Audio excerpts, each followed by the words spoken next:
Welcome to a very special episode of the Schools of Excellence podcast. Today, we're breaking from our usual format to bring you a very rare interview.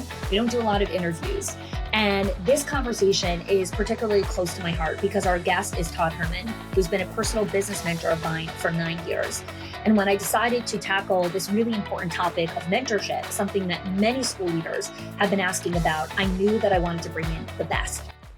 Todd Herman has been working with the highest achievers in sports and business for over 2 decades. He's the creator of the multi-award-winning leadership and skill development program, The 90-Day Year, and the author of the Wall Street Journal best-selling book, The Alter Ego Effect. Todd's commitment to helping people of all ages extends to his children's book, My Super Me, which helps young kids navigate tough stuff. Todd's professional programs are delivered annually to over 200,000 professionals in 73 countries, and his expertise has earned him recognition as a training superstar by the Boston Herald. He's been featured on the Today Show, Wall Street Journal, PBS, CBS, New York Times, Fox Sports, Inc. Magazine, Business Insider, among many others. In this rare interview, Todd and I explore the depth and nuance of effective mentorship. We discuss how great mentors align with their clients' goals, customize their approach, and navigate the delicate balance for pushing for growth and providing support with kindness. For our school leader listeners, this conversation offers invaluable insight into both being a mentor to your staff and seeking mentorship for your own growth. For me, it's a chance to share with you the wisdom of the mentor who has profoundly shaped my own journey. Originally from Alberta, Canada, Todd now lives in New York City with his wife and 3 children, and his global impact and personal touch make him the perfect guest to dive deep into the world of mentorship. So without any further ado, let's dive into my conversation with my mentor and friend, Todd Herman. So I want to really get started with, I met you back in 2016, obviously, through your 90-Day Year program. And then I joined Basecamp in New York City a little bit after. So going on 9 years now. And over the course of just being in your world and, just having the opportunity to be mentored by you, there's so many moments and highlights of your own mentorship journey, starting from all the way back home for you, that I'd actually love to start this conversation with: how have the first mentors in your life, your parents, really impacted so much of your own mentorship and coaching journey that you've been on, for almost 3 decades at this point? Sure. So I'm one of those people who I won the lottery ticket on parents. They're just good humans. And I grew up on a big farm and ranch in Alberta, Canada. And, as I think the baseline of the best mentors to start with, they helped me with character, integrity, the way that you go about things, like doing it the right way. And they weren't necessarily, because a lot of times when people think about mentoring, they think about someone who's mentoring you in your career path, like kind of explicitly with the plays to run, the skills to build, and things like that. Well, right before I was going away for university and college, my parents had said to me, whatever you're going to go, because they knew that I wasn't going to be the kid who comes back home and takes over the farm. I had older brothers who were going to do that kind of work. They were better at it than me, had more of an interest in it as well. But they said, like, you're going to go and do things that we're going to have no experience in whatsoever. But we hope that we've given you the right foundation to kind of, build whatever it is your life is going to be off of. And they were 100% right. Now, the one thing that my dad did say to me, because we were personality-wise not quite different. We shared the same values, but he was a quiet guy. I'm gregarious, extroverted. You're not quiet? No, I'm not. And he said, we were standing in the corrals on the ranch, and he said, we stopped and excuse the language to the listener, but this is the way that my dad spoke. He said, Todd, you see that piece of cow shit over there? And I said, yeah. You can take a piece of cow shit and wrap it in a red ribbon, but it's still a piece of cow shit. And it's to this day one of my favorite lines. I've said it on stages for the last 28 years, and I've had people come to me a decade later who were a college kid graduating And they said that made such an impact because sometimes I was going into interviews and I was thinking to myself, yeah, I like the idea of working for this company, but that manager is, a red ribbon wrapped around, insert name. And the reason he said it to me is because I'm such a people person, and I always indexed very highly towards people liking me when I was younger. Like I just did. And I worked my way through it, but it was, warning me that you're going to meet a lot of people who might be in, fancy suits, fancy dresses, whatever, but just make sure that it's not a red ribbon. And that's one of my favorite hard takeaways from my parents was that. Yeah. We talk a lot about values in schools of excellence and really building a business, building a school around values. And I think that there's a lot of people that say that they value family or maybe have ambitions to want to value family. But really living family values, obviously it's very personal because each person in each season, how they practice family values are different. But when I was looking for a business mentor, when I first started the company back in 2015, I knew that I needed someone who really valued family because family is one of my top 2 values. And when I think of mentorship and someone really walking along the journey, whatever mentorship was, or business or personal life, I knew that I needed that person to honor at least one of my top 2 values, or it would just be completely out of integrity. For sure. And watching you just having your parents at the, live event retreats and the respect that you gave them, how much you talked about your kids. You didn't just preach and play platitudes to family. You really, really live it. And I think it's very, very different to see someone in the industry, and especially, a man who really practices family. So I'd love, again, if you could just take us a step further. When you look at mentorship, that's just my personal lens when I'm looking for a mentor. When you coach people on if they're a good fit to work with you, or if you're looking for your own mentors, what are some of the filters that you use when you're like, is this going to be a good person for me? Is this person going to really shepherd me on my next journey? Yeah, sure. So number one value is if someone talks about money too much, the making of money, getting money, and not even in a negative connotation, but all their goals are just wrapped around scaling business or something like that. That's not going to be a great fit for me whatsoever. There's 2 of the worst partnerships I've ever been involved in were people who I learned after the fact cared their number one value, it seemed was money. And then they did things that were, just outside of what I would do from my own character standpoint. So that's the biggest red flag as a miss for me. Now, it doesn't mean that they can't be right for someone else, but that's just not something that I overly care about. I just got off of a call with a private client of mine. It was like a quarterly strategy call with him, and one of the top wealth managers in North America owns, private woodlands in Pennsylvania and has private jets and all that. And we are extremely similar people. And he has just one ethos for his success. And that is the only thing that matters is client success. And now on the back end of that, because his focus has been on that, he's built up this amazing, business. So, he just happens to have made a lot of money, but it's because of these other values that he cares about. So that's one, is that. And then the other thing that's a red flag for me is time. That people equate, whether it's impact or quality or value on time. Because what happens then is if they think that they're buying my time, and that, let's say you and I have a 60-minute call ahead of us. Yeah. That just happens to be the container of space that we have to do the things that we need to do. But if we're done our conversation in 8 minutes, we've solved things, issues have been taken care of, and you're left in a great place, then great. I just bought you 52 minutes because of my expertise and skill set.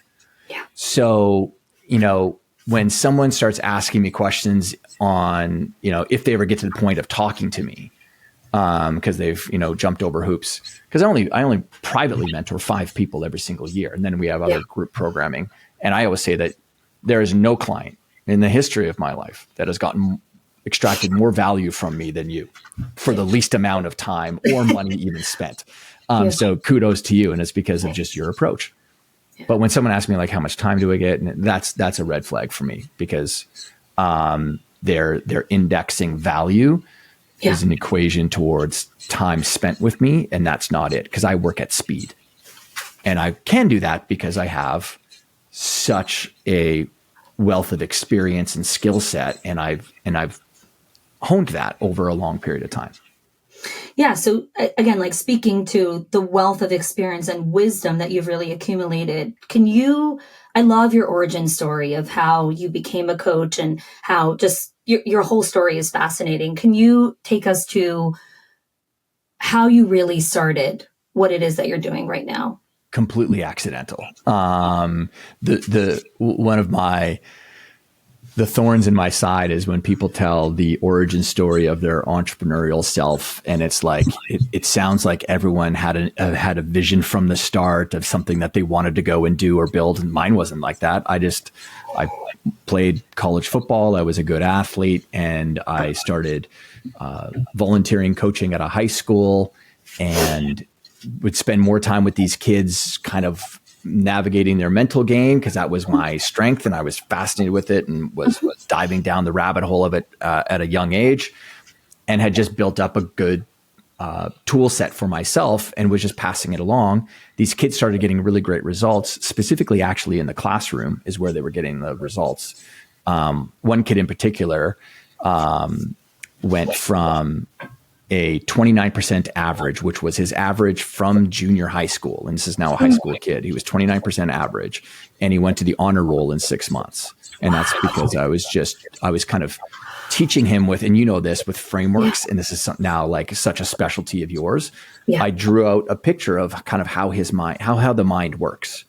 And it just sunk in with him. It was the first time someone communicated to him in a way that he got it.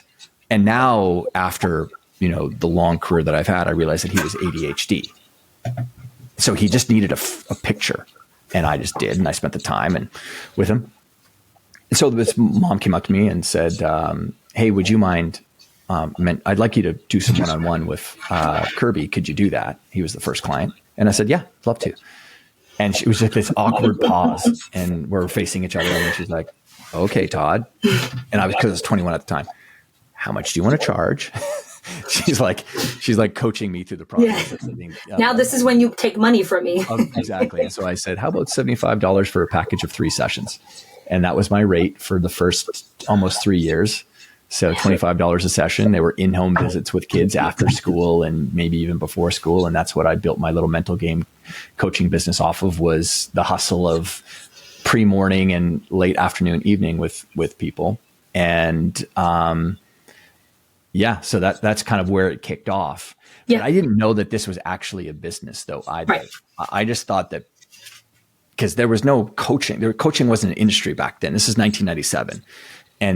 And then also there was no mental game coaching really. There was some at the very top level of sport, but not at the amateur level or teen level necessarily.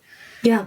So I was like, is this even a thing, or are people just giving me money because they kind of like me and they know you can't build a business off of that, I don't think. Mm-hmm.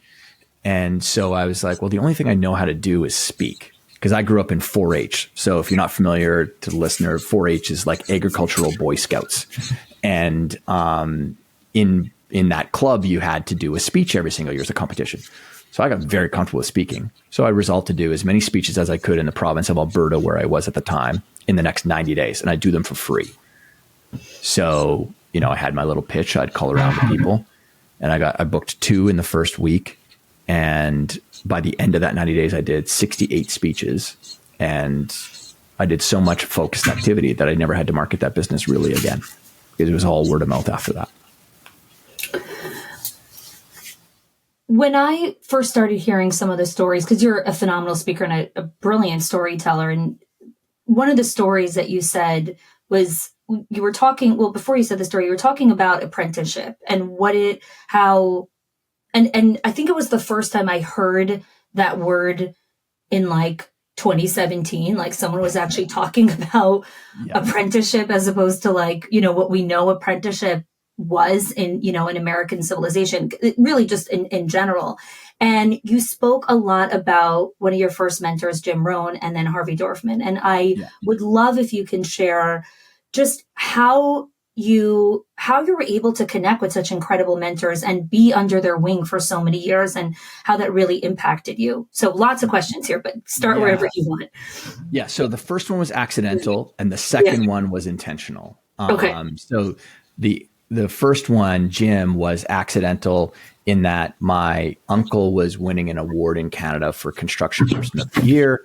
And I'm really close with this uncle, and he invited me to come with him. And so looking back, it's say yes to opportunities when you get to go around, when you get to get around, people that are either way outside of your world or way above. And I'm a young guy. So I said yes to with my uncle, and here I am sitting at the head table because I'm a guest sitting next to my uncle, and I talking to this gentleman, and he's asking me all these questions. I had just won this little award, and he was, asking me things that people had never asked me before, like what's your vision and what's your goal, and just very basic, almost personal development or goal type question, or self-help type questions maybe.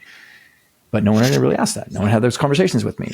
And then all of a sudden dinner ends, and they said, this person comes up to the mic and says, we'd like to now welcome Jim Rohn to the podium. And so the guy sitting next to me is Jim Rohn. And for someone who doesn't know, he's one of the best business philosophers of the 20th century. Forbes named him number 3, and one of the greatest speakers, such a unique speaker as well. So he goes up and delivers 56 minutes of the best thing I'd ever heard. He had such a unique way that he spoke, sits back down afterwards, and I'm like effusively apologetic. I'm like, oh my God, I'm so sorry. Cause here he is. He's a celebrity to everyone else that's in the room. I didn't know it. Just this idiot kid.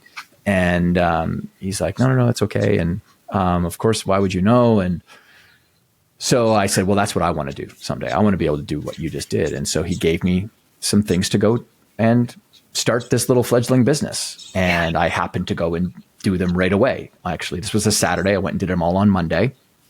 They gave me 3 tasks. I called him back at about 1:30 in the afternoon that Monday and said, hey, this is Todd. I just met you, blah, blah, blah, 2 days ago. I did those 3 things.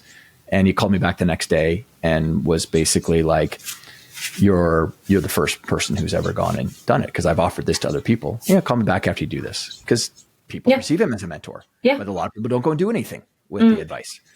And so he called me back, and then he kind of gave me a few more things. And that's how that relationship started. It wasn't really starting as a mentorship. It was just, hey, do these things. I'll help you out. And then it turned into this relationship in that first few years. Yeah. So great takeaway is be someone who takes action immediately when someone that's of a, whether it's higher standard or higher value or advanced in your career, just follow up and do it.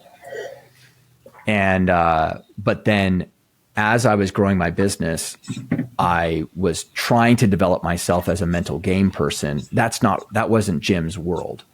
And I was reading all these different books, and a lot of the psychology books just didn't make sense. It was theoretical. I'm like, this stuff doesn't make any sense on the field to talk to someone about this. So I kind of had this, I think it's the farm kid in me, this a little bit of a, bullshit detector for stuff. Just wasn't pragmatic. Yeah. But one book did, and it was The ABCs of Pitching, which was written by Harvey Dorfman. And he was a mental game coach to professional Major League Baseball players. So this was now December of 1999. I reached out to him, just cold called him to his home in North Carolina, left him a long message saying, hey, you don't know me, but I have this fledgling little thing. I know enough to know that I don't know everything. Your book is the only one that makes sense, your stuff. So can I come down and, be an assistant? Can I clean up your office? I'm sure you have another book that you'd like to write. It was a very long voicemail. I probably used up his entire recorder back then. And he called me back a couple of days later, and his kind of first words were, "You don't want to come live with me, kid, do you?" And I was like, "No, no, I have an aunt and uncle who live in the area. This is in North Carolina. I was in Alberta at the time." And I talked my way into coming down to North Carolina. Originally, it was going to be like for a week. I ended up being there for 33 days. And I lied. I did not have an aunt and uncle in North Carolina. I found a Motel 6 for $28.50 a night, and I maxed out my Scotiabank credit card because I wasn't making a lot of money at the time. Yeah. But, I had a lot of energy, I guess. And I got to witness the best mental game guy in the world work with the best athletes, because at that time it was the baseball off season, and they would make this pilgrimage in to see him. You know what it's like. People come and do private days with you. Yeah. And that's what they were doing. Yeah. And he invited me to come and sit on these sessions. So all of these ideas of what I thought you would work with a pro at, and I had one pro client. He was a rookie in the National Hockey League at the time, but it was not my stable of clients. I was still working with a lot of amateurs and doing like workshops and stuff. But, I went from, that would have taken me 13 years to figure out what Harvey showed me in 33 days. And then just the side conversations. And then he started funneling me clients because he was just too busy. He was a massively in-demand person. And that's the second order consequences of a great mentor is how many other doors that they open for you. That's not the primary promise. And anyone who goes into a primary promise of a mentor is, oh, they're going to open doors for me. It will never work for you. Never work. You've got to go in to serve. I went in to serve. I wasn't necessarily going in. My pitch was through osmosis. I'm going to learn something from you, Harvey. Like, let me just I'll be an assistant for you.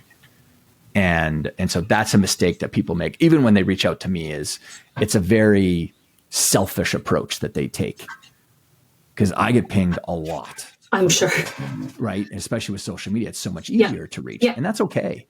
It's just that they don't make it easy for, me or even the team to say yes. Yeah. I have so many questions around this, but I think the part I want to dive into is like, you took such a bet on yourself. You really took this bet where I was like, I'm going to go and get mentored, but like, I don't know what's really going to happen. There was like, he didn't lay out this like perfect 30-day plan for you, but you believed enough in yourself to take this risk and go and do this thing.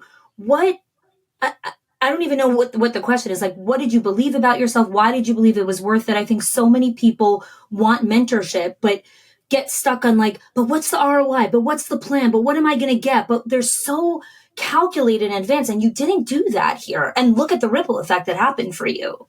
Yeah, there's a couple things there. One, it was born out of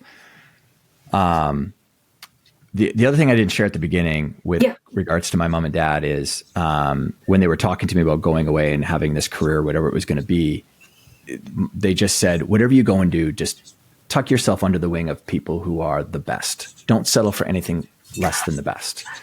And I still get chills from. Yeah, I know. I just got the chills. That's so beautiful. And I didn't know all the layers of amazing philosophy that's below that at the time. Now I can look back and I can see it. Yeah. But that was, I don't know that I would have chosen it if they didn't tell me it. Because I don't know that I had you're giving me credit for having a lot of self-belief, but I didn't really have it. What I had was, I had a real desire to do right by my clients. I saw a lot of young kids come to me after they had worked with some, quote, like sports psychologist or something, and they had steered them very, very wrong. And it really bothered me because at their age, and to the people that are listening, like these are people running schools and teachers, like you're such in a massively impactful, period of time in their lives, and anything less than giving kids a foundation of opportunity to help them realize whatever their aspirations are is I just took that stuff very seriously. And I saw how much it, destroyed the confidence of some young athletes. And so it was kind of a little bit less about me. I wanted to be great at what I was doing. That was behind it. I wasn't probably conscious of it. I think I was more insecure, not insecure, but I just did not want to fail people. So I was driven a little bit by pain in some way. And because I don't want to gloss it over. That was what I was driven by, was I don't want to screw up. Yeah. And the one way of ensuring that that doesn't happen is just getting around people that are way better than me. And that was one of the things, tucking myself under the wing of the best. Thankfully I didn't reach out to other people who I had resonated with their book maybe a little bit earlier. Cause in the end, I kind of discovered that they were, their house was built on sand kind of thing. So I picked the right person. Yeah. So those were the motivations. I don't know that it was really me betting on myself as much. It would be nice to be able to say that, but I don't. Yeah. Really no, I appreciate your honesty. Yeah. Yeah. But there's something that's been a through line in my career, in my life, which is I really love doing right by the client. Yeah. And you know this just from our relationship is being very patient with that prescription for people. And I've said this to many people at the time, I've said this to many people, that just because someone asks you for something in the moment, you do not need to give a response to that answer. You don't have to give the solution to it right now.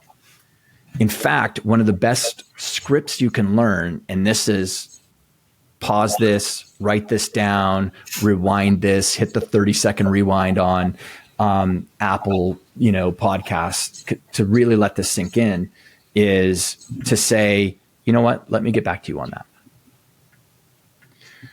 Because when you do get back to them on that, the message that it sends to the client is, wait a second, I wasn't in the moment on the call with Chanie. Yeah. And she just responded to me 8 hours, 12 hours, 24 hours, 36 hours later, which means, because this is how people interpret it, she was thinking about me when I wasn't in her presence. Yeah. And she actually did follow up. Yeah.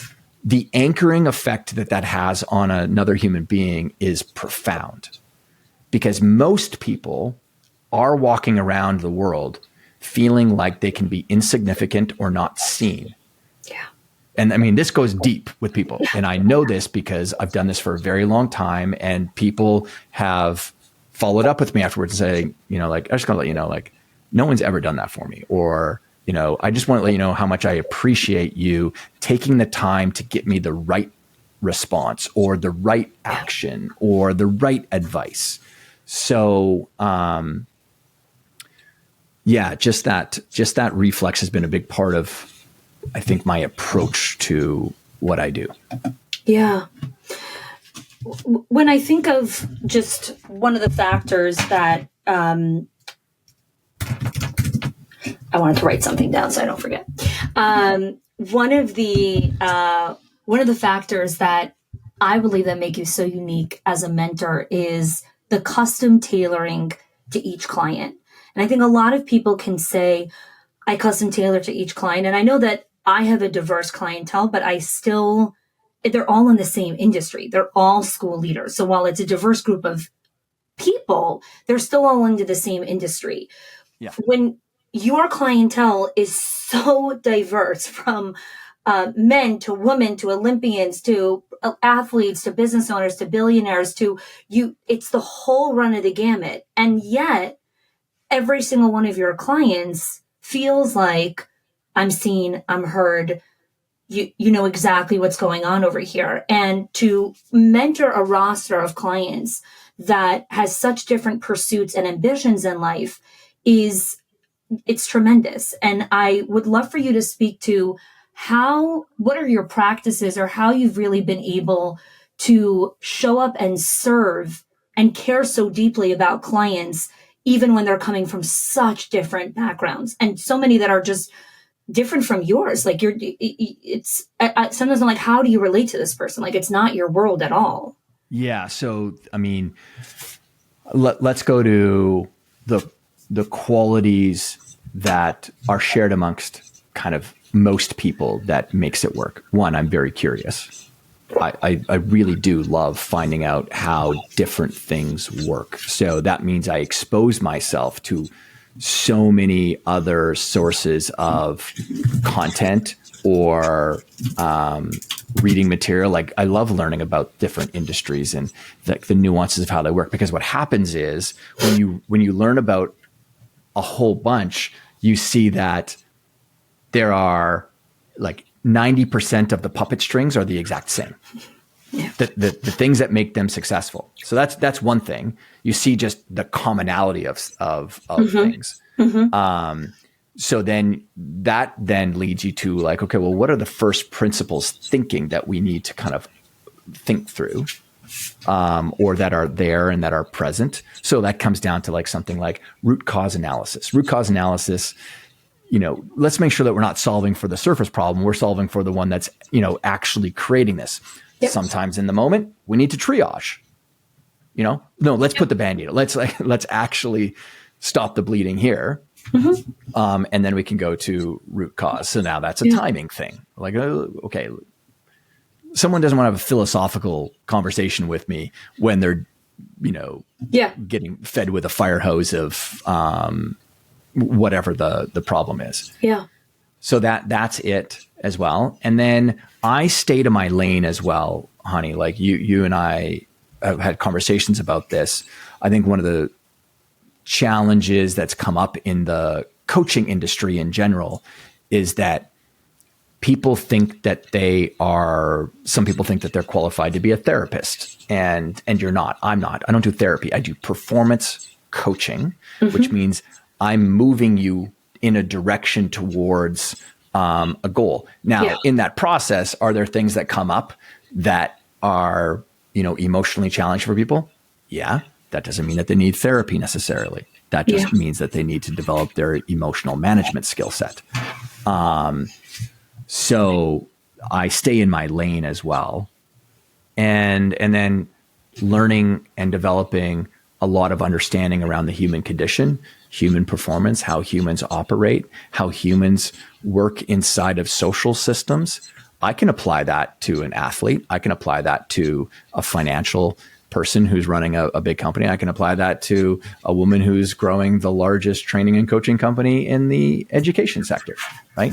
Like there's so many commonalities that are there. Yeah. I don't need to get overly caught up into the weeds of, oh, this person is so different necessarily. Yeah. But then also, honey, there is because we do so much profiling with clients, different types of assessments.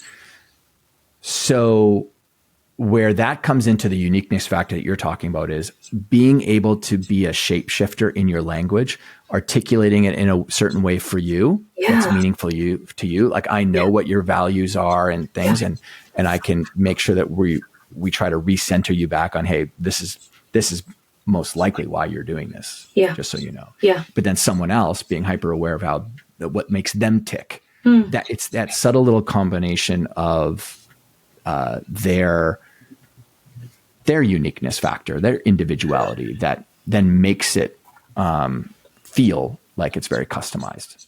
Yeah, that's so interesting. So one of the things that were such a huge draw when I first heard you speak and coach on a 90-day year call, and why I ultimately ended up signing up for Basecamp, was the quality of questions that you're able to bring to a coaching call, to a conversation, are so different from really anything that I see anywhere, on any podcast that I listen to, books, like the quality. And for me, that was such a draw, because I'm like, I want to be able to ask questions like that. And over the course of just years and years, I've honed that craft, and I'm grateful that I'm able to just ask clients questions in that kind of way. The question that I get so often, and I want to ask you this, is people are always asking me, how do you become a better question asker? Like, how do you learn how to ask better questions? Or always asking me, like, give me the cheat sheets of your questions, or, how do you do that? So I'm curious how you've developed this skill and this craft. So I think a great place for people to start is there are category types of questions. So before we go to like, hey, here's a question that you can ask, that's a very specific thing. There's categories of questions. a good example of a first place to start as a category of questions is clarifying questions, right? Tell me more about that. How do you mean, Chanie, you don't have a process for articulating back to people like how to get better at their questions, right? So that's me using your language back to you. Yeah.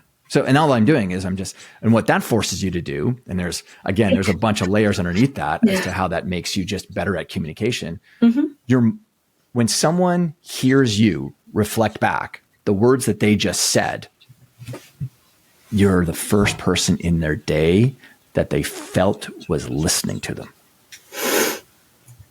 And that is a gift that however good the quality of the question is, it doesn't matter. Yeah. It's that the person's experience of this moment is that they feel seen or they feel heard, right? And then what that does is it prevents you from also jumping into prescription or jumping into solution finding, which, as a group, guys will do more, right? Because we want to fix things. But school leaders as well, like there is this fixer mindset of just wanting to solve the problem, wanting to get it out of the way so I could go solve other problems. And it's such a practice to learn how to not fix it. And again, like you're saying, the types of questions so that you're not entering the fixer mode. Yeah. So to that great point, the other mindset that comes along with this that makes question asking so much easier is the realization that the hardest part of communication is coming up with the language to say what it is that you're actually experiencing on the inside. Most people have a hard time articulating and forming the statement or forming the opinion or forming the, whatever it might be, the issue, the challenge. And so when you understand that, even if someone is attacking you, sometimes they're attacking because they're so frustrated on the inside because they don't know how to say it.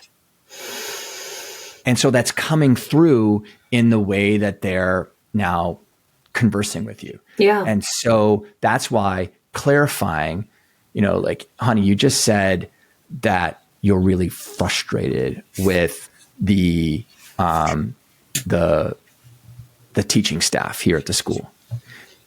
How do you mean frustrated? So again, how do you mean? Tell me more about that. Yeah. You just said this, like that's all clarifying. So you're taking this one statement and I'm drilling in deeper on it so that I can get down to like really a root cause of like, or I'm getting down to what they actually mean. So going back to your original question of like, how do you get so good at asking questions? So there's mindsets around it, curiosity. Yep. There's a mindset of clarifying. There's a mindset of understanding that human beings, we're clumsy with our communication. We sometimes don't know exactly what to articulate. Yeah. Right? There's studies that show that if you have a limited vocabulary, it affects your ability to earn in your lifetime. Yeah. Well, that's interesting to me. So, and that's because we don't have the ability to say what we actually mean. Mm-hmm. So anyways, just going back to and giving people like tactical things. So there's clarifying questions. There's also evaluating type questions. And evaluating type questions is when someone has already come to a preconceived idea or notion of a way forward. Let's evaluate that.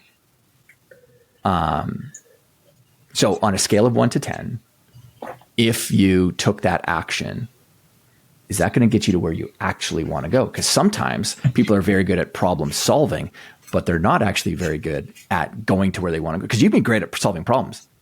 That doesn't mean that you're actually getting to where you want to go. Yeah. Yeah. And then there's options type questions. So people typically will anchor on an idea of what they should do right now, and they haven't thought through all the other available options using all the resources that they have. So in a school, it could be teaching staff coming to the director or the owner saying, we need to hire some more, or we need to buy some blah. So they're solving it with a money resource. Mm-hmm. as opposed to an innovation or a creativity resource. Like there's other ways that we can solve this thing that has nothing to do with spending money. Yeah. Yeah. So, anyways, just coming up with different types of categories of types of questions. I love that. I love that. And so it's a very simple step to get started, and just reframing some of the questions or reframing some of your initial default responses. Even if they shift a little bit, you're already starting to change the language, which is changing the culture of the company. Yeah. I want to go back to something you said previously on, really how you stayed in your lane and how you don't do therapy. One of the things that has happened, since 2020, with just so much more emotional angst, volatility in the world, economic contraction, staff are coming into school with just a lot of weight, a lot of their own just personal stuff. And a lot of leaders are finding themselves almost holding the role of the listener, of the therapist, holding that container for them to work through their stuff. And a question I get a lot is, how do I make sure I don't enter this role and I really stay as the mentor and the coach and, and the advisor? And the thing I often go back to is I don't think you have a real definition of what it means to be a mentor in this school. I think everything is very blurred for you. So you become this, and then tomorrow you become this. I'd love to hear, how have you been able to be so disciplined about staying in your lane as a mentor, even though people come to you with a lot of stuff? It's not unique to schools. Yeah. One is helping people organize in their brain where I sit on the shelf.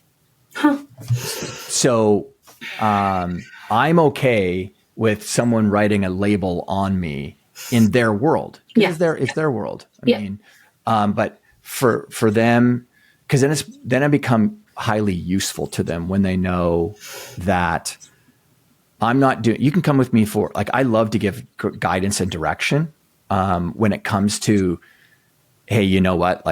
I actually do know the right person that could be a therapist for you. But when they know that they're not going to be able to come to me with therapeutic type issues, it's actually so useful for them. Even though they might be left with the same problem or issue, they can go and find someone else to help solve that. And I always tell people, make sure that you're not getting, say, massage advice from your, real estate agent, right? Or you're not getting real estate advice from your, massage therapist or whatever. Just organize people in your mind a little bit better. So that's one thing. And really, mentoring is about really two main things. Mentoring is about showing and experiencing. That's one category. And then the other category is offering guidance.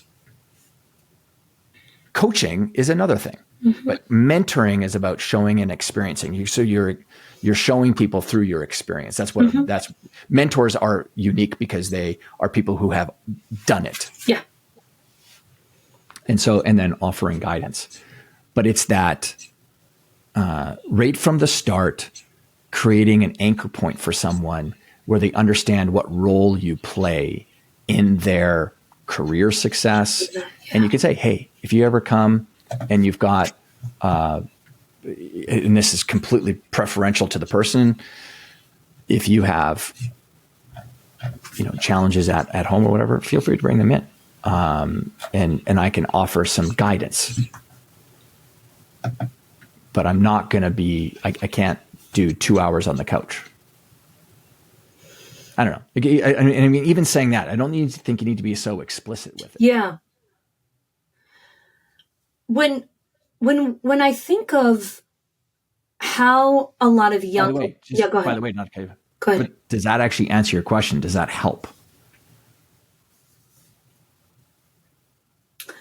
Well, going back the context, going back to your question, you were saying that, during, especially since COVID, people have been really challenged by maybe the emotional needs of teachers. I think the context of what I was bringing the question from was, I think the leader wants to help, especially driven just by a caretaking, nurturing part of themselves. And when they see a teacher in pain or someone that's struggling, they really want to support them. The challenge is, and I love what you said of just like, what role do I play in this person's life? I think it goes a little further because so many people are really lonely and they don't have other people in their life. And, the school really is like a sanctuary for them. It's like a haven. Like the leader is almost everything for them. And it takes a lot of unshackling of the leader to understand you can't be everything for your staff. You have to decide how you're going to show up as a mentor to your team, because yes, you're the leader, but you're also a mentor because you're showing and role modeling and your leadership team is looking at you. So I don't know if you answered the question specifically, because I think anyone that's listening to this has their own lens of how they're thinking about the question from like their own world. But I think maybe if I had a follow-up question, it would be in the moment when someone's coming with their, with their package, how can the leader recognize that and stay in their lane in that moment so that they're not getting dragged into a conversation that they really shouldn't be invited to? It is such a cheat code when you tell other people, you know what, I'm wholly unqualified to be able to handle that for you.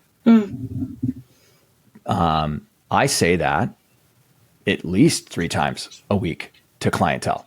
Because again, it goes back to this idea of staying in my lane. Yeah.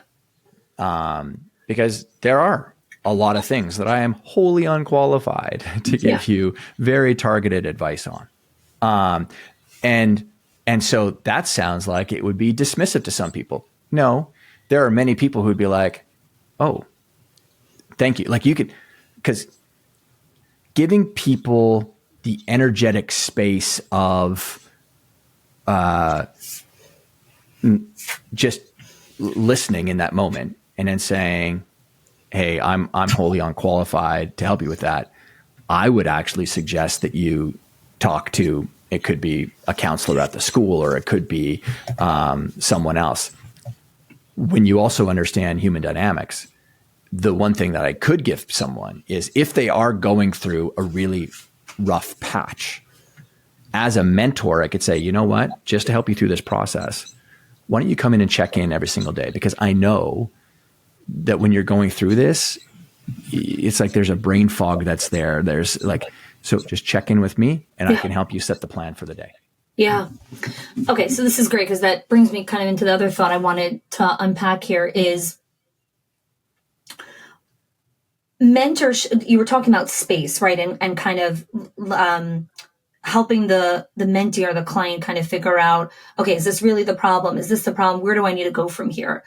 Mentorship is a lot more, it's a longer term relationship. It's a greater investment versus, being the trainer in the school, or like everyone comes to you for problems, you shoot off your answers and then you move on.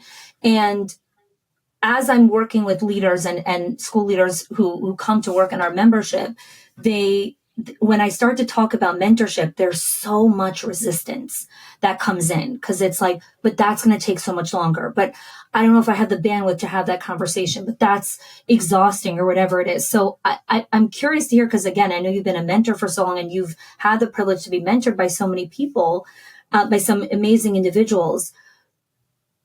I'm curious the lens that you look through mentorship when you hear other people that are struggling with resistance, or like, this is a long game. This is not, a quick fix. Well, I mean, I look at it as the reason I don't have resistance around it is because it's just a way of being. Like I'm always going to be mentoring. I'll always be coaching. Yeah. Because I don't even know what the alternative would be. Like how would you not be, because even if you're a massively narcissistic human being, you would still have the perception that you're always going to be mentoring or helping, or like whatever the word is that someone would be using to, whether it's serving other people or even if you were selfishly trying to get your own way. Yeah. So my frame on mentoring is it's a lifetime thing. Now, the good thing about that is then because it's a lifetime pursuit, there is no massive rush for me to know everything that there is to know about, because you can't. It's like leadership skills. It's like communication skills. Yeah. It's not a goal. It's a way, it's a process. It's just a way that you're going to always get better. Now, I will say, though, that mentoring doesn't necessarily mean that it has to be a really long-term thing, though. Okay. Because there are some people who've come into my world who mentored me, and it was a short term. Yeah. That they came in, and it was really about goal. I had this one goal, and I only needed that mentoring for that short period of time. But if someone, in your case, if they've chosen the career or they've chosen the business of this, then the nature of your world is mentoring as well. Yeah. So why not embrace it? The resistance, the lack of resistance will only help you to build the skills that much faster. So the thing that I also talk about is like why we want the long-term relationship with mentoring is that that's a huge factor in retention. You want your staff to stay for a while. You want them to be there. I think just a little tentacle question here is, because I've also had mentors that I've had in my life for like a short period of time. Like they've walked me through a particular season, and then it was like, okay, now, I have a different season. I've had different business mentors walk through different seasons. I think one of the things that's unique about our relationship is that I have been through so many different seasons since 2016, and the fact that you're still relevant in my world means that you're constantly evolving and growing, because again, you can only take a person as far as you've gone yourself. But I think I'm curious about some other of your practices of how, because I'm not the only long-term client, you have a lot of long-term clients. How do you stay relevant in someone's world when they're just going through seasons of life? Well, be interested, right? Like, I mean, I'm very interested in your success. And that's not, and just, I'm also very interested in your world. Like, I didn't know as much as I know now about the world of private schools and the culture that happens inside of schools as I am through you. Yeah. And also encouragement is the other thing. Like I love the encouragement part of this dynamic that we have, because like you said, the seasons of life that you're going through, which also means there's friction points in the transitions between seasons. Yeah. I talk about this a lot, that if you're doing I think you've got some teaching around this in your classroom content around transitions. Yeah. Right? Like where's the breakage point in class? It's the start of class and it's the end of class. So if you're going to develop a system or an SOP or whatever, let's start there. Yeah. Well, the same thing holds true in sports. A large percentage of goals that are scored in the National Hockey League are scored at the beginning of the 3 minutes of a period and the last 3 minutes of a period. It's a 20-minute period. And why is that? Because they don't start well and they don't end well. Teams don't practice that way. But a point about that, coming back to encouragement, is because I know that you're going to be always growing and advancing, that means that ergo you're going to have a lot of transitions and a lot of friction. And so I love building the skill set of getting even better and better and better at helping people navigate those transitions. Yeah. Whether it's mentally, emotionally, biologically, physically, whatever. So that's one of the things that helps, I think, to stay relevant with a long-term client as well. Being interested, and then, those are very basic things. Yeah. Being interested, but genuinely being interested. Yeah. One of the things you had shared earlier we were talking about, just the reps and the amount of hours that you've coached and you've worked with people and mentored people. One of the practices that I learned from you that I still do to this day is so it's funny because I didn't grow up in a sports world. Actually, no one in my son, Yossi, is the first person to play any sport. He plays hockey. Yeah. I just didn't grow up in that. So it was funny to me how all of a sudden I knew all of this languaging around sports when I entered your world. But one of the things you had spoken about was watching the game film, and how one of your practices is you go back and you watch coaching calls that you have led. And I do this to this day. I watch hours of my coaching calls, and so much of my content comes from that, podcasting, everything. Why is that such an important habit as an advisor, as a mentor of leaders? Why is that something that, from all the practices, that is, I see it as a non-negotiable for you. And for me also, it's a non-negotiable in my calendar. Well, it's your life. So if you want to be really good at your life, it's very useful to watch you doing your life. So the best athletes don't just get off the field and then immediately go and prepare for their next game. Yeah.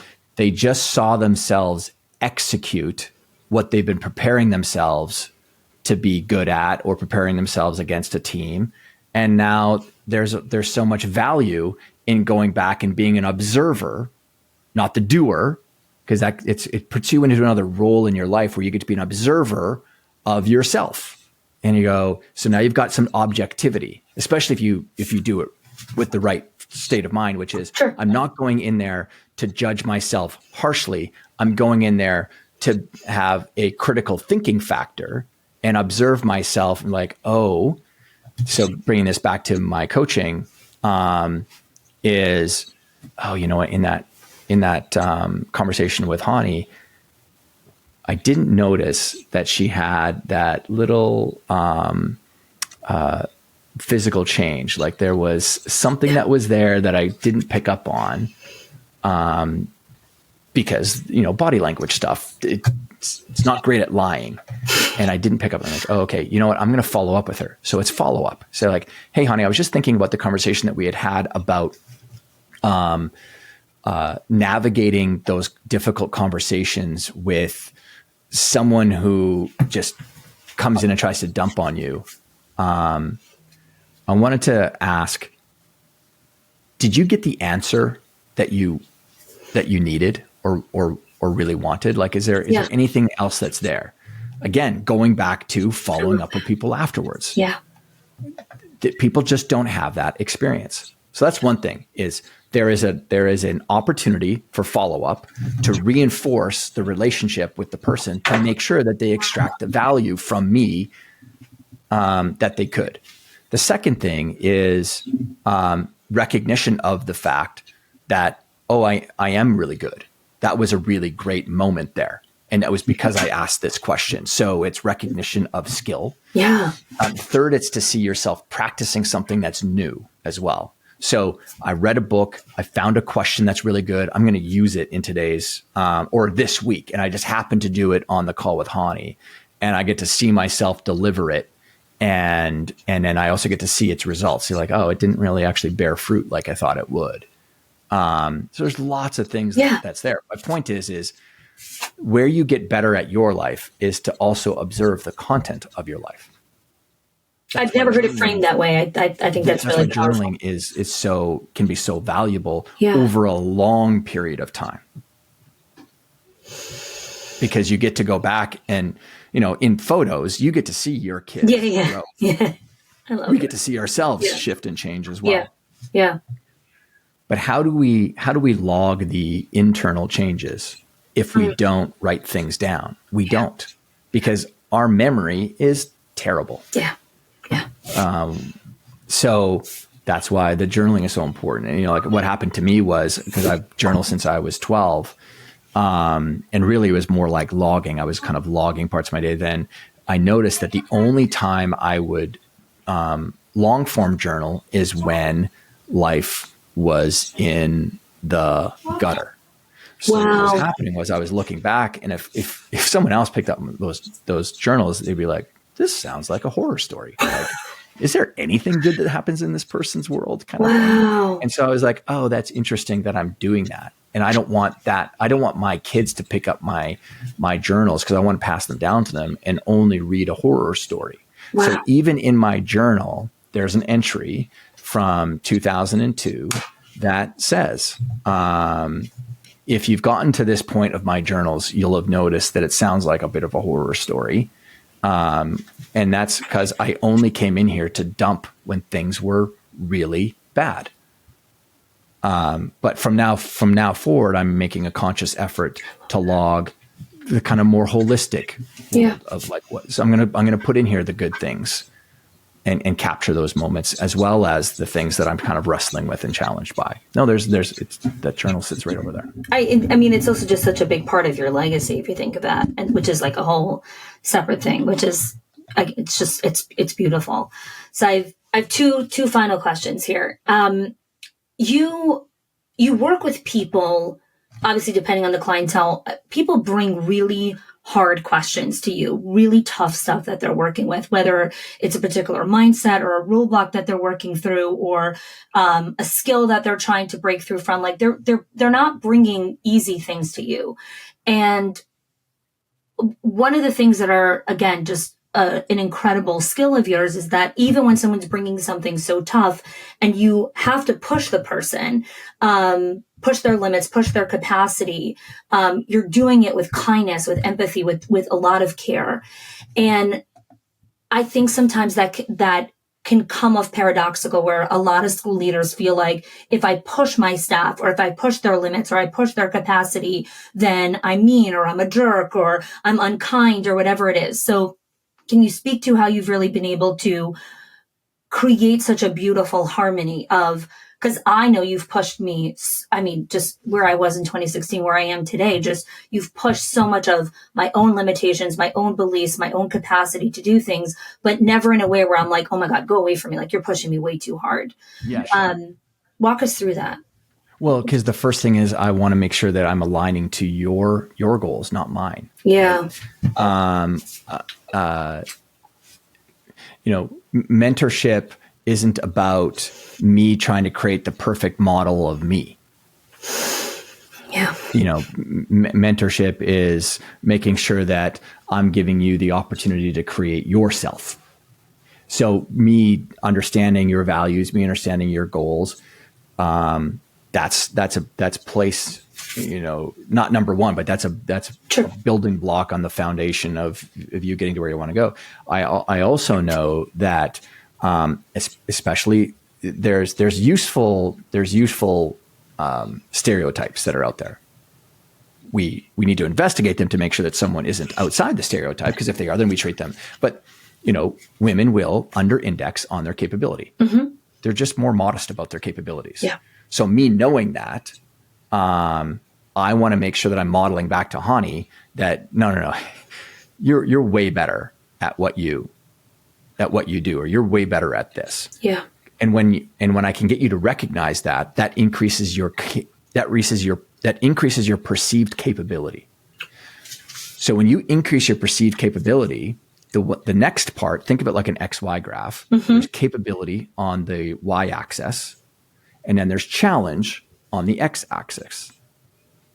So if I can increase someone's belief in their capability, and they actually are capable, well, that means I can also increase the challenge for them. So I can push you, say like, I don't think that that's a big enough goal for you. Yeah. You're going to get bored with that. Yeah. Or you're not going to care as much about it. We can shoot higher. Yeah. And so there's also language there. We can. I'm not saying you can shoot higher. No, we can. I always want to align myself beside someone. And the other more powerful word in leadership, I think it's one of the most powerful words in leadership, is let's. Yeah. Not you go do it. Let's go do it. Yeah. Let's do this. So to your point, I want to help people see their capacity, see their capability as being more than what it is, so that I can create the container to add challenge to it. What that models back to people is the great book Flow by Mihai Csikszentmihalyi. And that what I just gave you is his model. I'm not going to take credit for it because his model is about capability across the bottom and challenge across the x-axis. And then when you get into the upper right-hand quadrant, that's where the flow area sits. What you're talking about is when people overly challenge themselves, but they actually don't have the capability. Well, that's where a lot of entrepreneurs or leaders will go is more. I'm going to do more. I'm going to add more to my plate. And then you get into the anxiety zone, the stress zone, the burnout zone. Yeah. If you continuously operate there. So I'm mindful of that. I have a framework in my head and a model in my head of, hey, where is Chanie at specifically, or where's this person? Man, they're getting way too much. They're trying to do too much stuff. Yeah. Let's dial things back. Look what happened to you 2 years ago. Yeah. Right. We just come out of, a year and a half, 2 years of COVID, and you and your team were working on so many projects. And so we said 2022 was the year of no projects. Yeah. Nothing new. What happened? Great year of growth. Yeah. Why? Because there's a season for that. Yeah. Optimizing and systemizing things. So it's an optimization season right there. So. My last question for you is around not so much a young, really any person listening to this. A lot of people feel. Can I interrupt you for 1 second? Yeah. The other thing too, and this isn't necessarily coming across in the podcast, but you know this about me is I am a massive jokester. If people here are familiar with archetypes, the jester archetype is my number 2 archetype. Yeah. And the reason I say that and why it's important is the ability, and this doesn't have to be for everybody. I've had great mentors that aren't like jokesters, but the ability to bring levity to things is one of my. So like, humor, and because sometimes people are coming in tight gripped on an issue and I need to relax them a little bit. And so, for me, the ability to use like nicknames with people and, joke around is a big thing. Cause we take our lives very seriously. We take ourselves really seriously. And so I want to make sure I play a role too of having some like levity and fun as well. That goes a long way. Yes, I do agree with that. And that's true. That didn't really come, that side of your persona didn't come across in the conversation as much. So my last question is around just, a lot of leaders feel like they feel like they can't be mentors. Like, I don't have enough to mentor. I don't, I just want to sit in this lane. I just want to tell people what to do or show them the training or, and I find that whether you want to be the mentor or not, when you're in a position of leadership, you are mentoring these people. These people are looking up to you. You are this role model. And I think a lot of the resistance, again, to be that mentor is like, well, everyone's looking at me now. I'm like, well, everyone's looking at you anyways. Like, it's just, you're in that position of leadership. So I'm curious how you would speak to the mindset of the leader who feels like, I don't want everyone to be looking up to me. I'm not, perfect yet. I still struggle with all of these things. This is also still too hard for me. How can I mentor this person on this? All of that chatter. Yeah. So I'll tell us a quick story. Yeah. When I was 19, 20, I managed to get into like managing a restaurant. I was a waiter while I was in, college, university, and just love the hospitality space. Being a I can see person, that. Yeah. You could put me in a better element. Yeah. And I was promoted into this one management role, and I took over a part of the business that was struggling, like profitability wise. I think in the entire like network of companies, we were one of the least profitable. And within 6 months, we turned it into the most profitable in the entire company. And I won this. That's the award that I actually won that Jim Rohn had recognized, because I won this Restaurant Manager of the Year award inside this big company. Yeah. And there was no magic secret what it was that I was doing. I identified just a couple of things. One was the schedule. I'm not going to get into that. A lot of waitresses and bartenders were getting scheduled on days that they couldn't because of university and college. But the one thing that I noticed was when they were going through their sections, like the tables that were being served, they were like using just their hands, and they were just piling up glasses, and they'd have to make multiple trips back and forth. So right before every single lunch rush or dinner rush, I would say, I need all of you carrying a tray. You just have to carry a tray. That's one thing. Just carry a tray. And when they would, and I would say, see this tray? This tray is like Superman's cape. Put it down. You got no cape. Pick it up. All of a sudden, you're a superhero. Again, joking levity, but they got the point. And when they would walk by, if they didn't have the tray, I'm like, where's your cape? Come on, put your cape on. They'd be like, oh, Todd. Blah.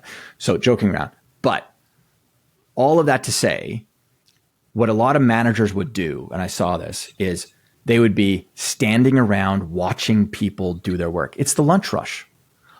My whole idea was I'm there to help and serve these waiters and waitresses so they can get the most amount of tips possible and the customers, get in and out in their lunch. And that was the magic secret. I just wasn't the manager who stood around. I was there to help serve and make my waiters, waitresses, bartenders more successful. That's what a good mentor is going to do as well. It's not about me. I don't care about the label, hon. Yeah. Yeah. So everyone, when you're saying you need to be a good mentor to other people, or people are resisting against mentoring, screw the label. Who cares? It's an act of service to other people because you're serving them in their career. That's what you're doing. Who cares about the label that you're going to give yourself? But you're offering guidance to them. You're showing them how to do something. You're modeling. You're giving them, and you're leveraging your experience with people.